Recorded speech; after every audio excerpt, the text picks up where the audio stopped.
یہ ہے اس کے تحت کمیٹی جو ہے وہ بینچز بناتی ہے اور جو آئینی بینچ ہے وہ جوڈیشل کمیشن بناتا ہے. تو آل آف سڈن جو آئین تھا 1973 کا وہ سارا کا سارا تبدیل کر دیا گیا. اس کے اندر یہ بتایا گیا تھا 1973 کے آئین کے اندر کہ جی ٹرائیکاٹمی آف پاور ہوگا, 3 آرگنز ہوں گے, پارلیمنٹ ہوگی, لیجسلیچر جس کو بولتے ہیں, عدلیہ ہوگی اور ایگزیکٹو ہوگی. لیکن ان ترمیمات کے بعد اور 26ویں ترمیم کے بعد اسپیشلی عدلیہ کی جو آزادی تھی, جو آرٹیکل 175 سب آرٹیکل 3 میں بتایا گیا تھا کہ عدلیہ کو انتظامیہ سے الگ کیا جائے گا پروگریسولی ود ان 14 ایئرز.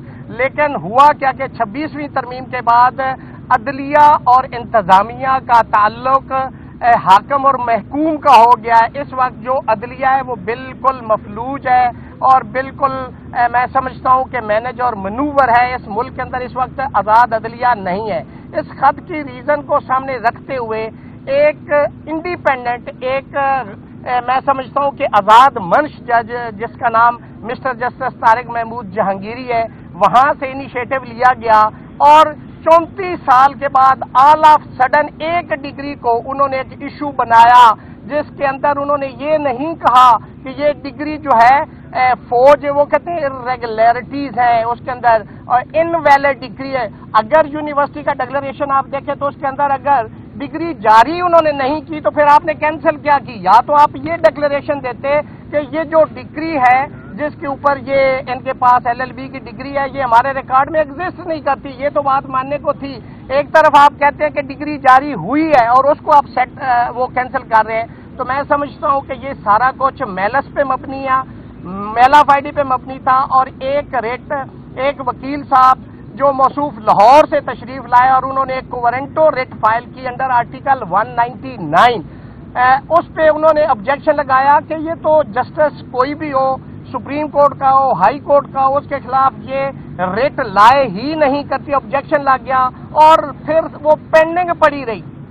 سال کے بعد جب مسٹر جسٹس طارق محمود جہانگیری کو دوبارہ اپروچ کیا گیا اور انہیں کہا گیا کہ آپ کنسنٹ دیں, آپ کو لاہور ٹرانسفر کر دیتے ہیں. جب انہوں نے کہا میں نوکری کرنے کے لیے یہاں پہ نہیں آیا, میں ایز اے جج یہاں پہ بیٹھا ہوں, اگر میں نے نوکری ہی کرنی تو اس سے بہتر ہے میں گھر چلا ہوں. جب انہوں نے انکار کیا تو یہ ریٹ دوبارہ لگا دی گئی آبجیکشن میں, اور اس دن district bar, high court bar, bar council اور جو کورٹ روم نمبر 1 تھا کھچا کھچ بھرا ہوا تھا.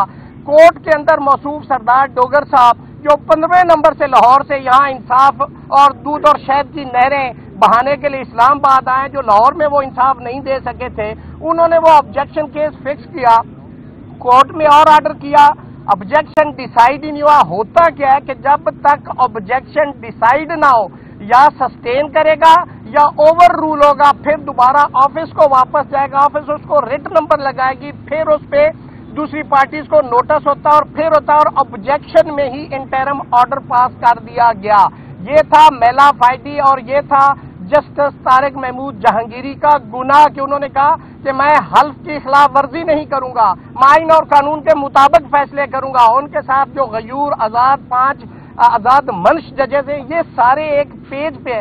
پہلے مسٹر جسٹس محسن اختر کیانی صاحب کو چیف جسٹس بننے سے آپ نے یہی 2 نمبری کر کے, یہی بدنیتی کر کے آپ نے ان کو روکا, اور ایک اس جج کو جس نے یہاں پہ آ کے جو اس اسلام آباد ہائی کورٹ کا جج ہی نہیں ہے, 194 بہت کلیئر ہے, اس کے اوپر انہوں نے حلف لینا تھا. جب انہوں نے اسلام آباد ہائی کورٹ کا حلف ہی نہیں لیا تو وہ اسلام آباد ہائی کورٹ کے جج ہی نہیں ہے.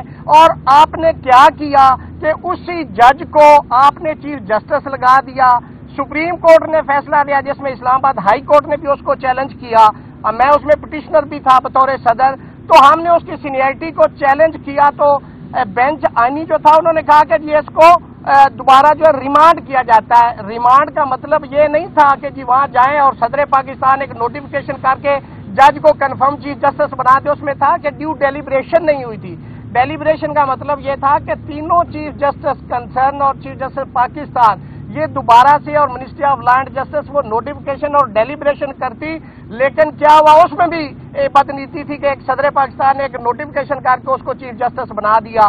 تو یہ سارا اس خط کی وجہ سے اس ملک کے اندر جو عدلیہ کو بالکل مفلوج کیا جا رہا ہے, ایک apparently on the face of record جو